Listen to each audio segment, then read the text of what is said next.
Hey guys, it's Angelo, and today, in continuation of our Discipline Priest guide for patch 8.3, which came out just a few weeks ago, we're having a look at the Discipline Priest spell priority and healing rotation in patch 8.3.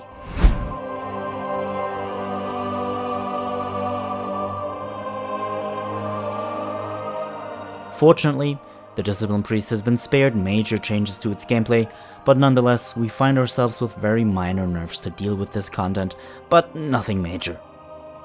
In this video, we'll go over which spells the Discipline Priest has in its toolkit, and how to then use these spells in different situations most effectively.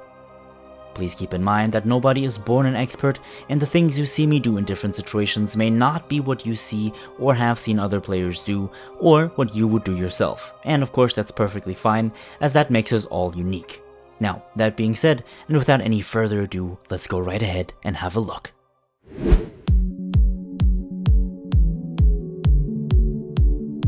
Now, if you are new to the Discipline Priest, or 8.3 is your first time in a long time playing the spec again, I'll give you a quick recap of how the spec works, just so that we're all on the same sheet of music.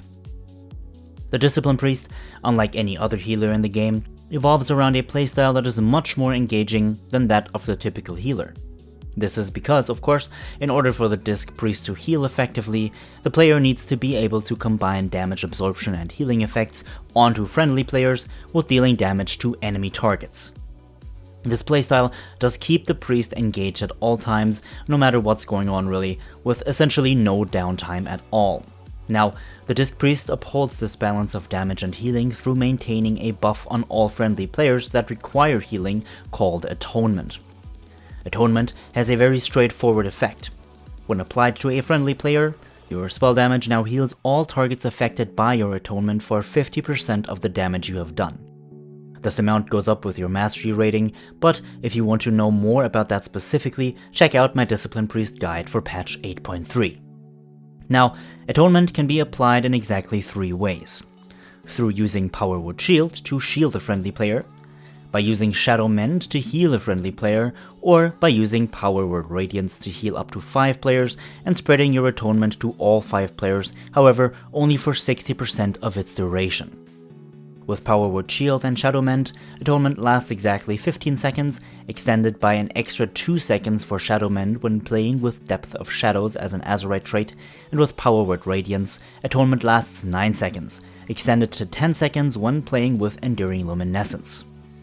This is important to mention, the reason being that almost all of your abilities to heal friendly players is reliant upon having Atonement on the target that requires healing.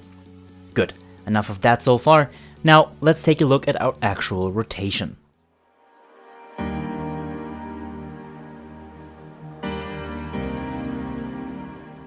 What we need to do first is applying Atonement to our targets. If Atonement is not yet applied, we'll use Shadow Mend if the target requires healing, and Atonement at the same time, which will be the case most of the time.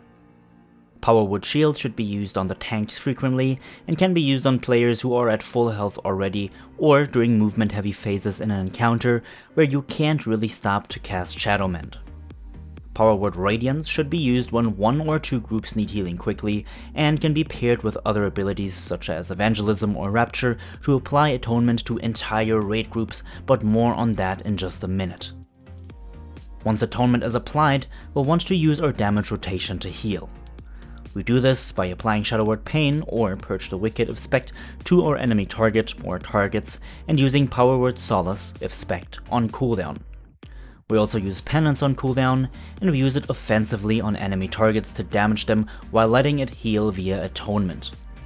With these spells applied or on cooldown, we use Smite to fill in the gap as much as possible, and we use talents like Halo or Divine Star to either fill or as a small healing cooldown, completely depending on the incoming damage patterns. So far, pretty simple. This is our basic rotation of course, and this rotation can be altered in different ways, depending on the damage that's coming in, on the length of the fight, and of course on the talents you decide to play with, and therefore the cooldowns you have at your disposal. The most important cooldown you'll have is Schism.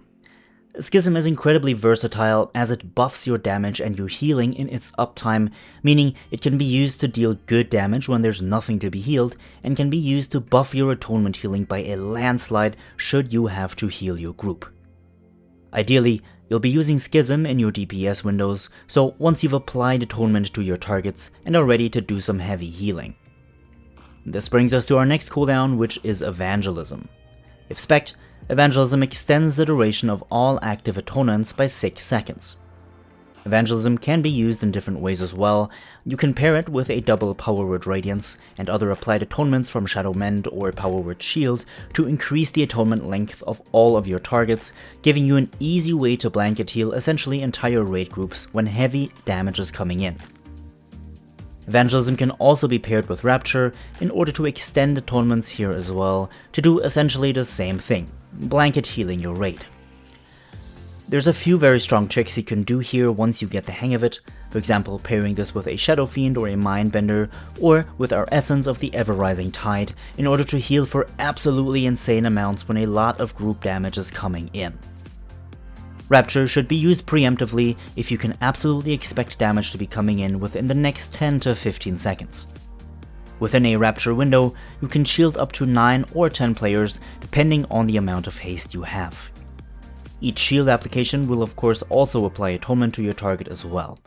Now, Shadow Fiend should be used in combination with your burst healing windows so that as many players as possible will benefit from its damage, or rather its healing via atonement. The same of course goes for Mindbender if spec'd, however you should try to only use Mindbender in combination with the Essence Vision of Perfection as a minor essence, as it reduces Mindbender's cooldown, which allows you to use it more frequently, optionally even if best on cooldown.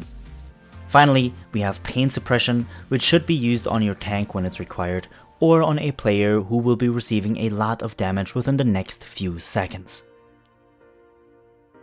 Good. Now, that covers the ins and outs of our rotation and spell priority. Also, I do advise you to watch my Discipline Priest guide in order to receive a full understanding of the playstyle, but if all you needed was a breakdown and explanation of our healing rotation in patch 8.3, then I hope that this video helped you out. If it did, be sure to leave a like, and if you'd like to stay updated on my content for the future, feel free to subscribe. If you want to engage in active discussions with other priests, share thoughts and ideas, be sure to join our Discord server with a link in the description box below, and also join a Discord if you have a question to ask me, which you can ask in the Ask Angelo weekly thread, where I take out questions once a week and answer them each Friday in a video.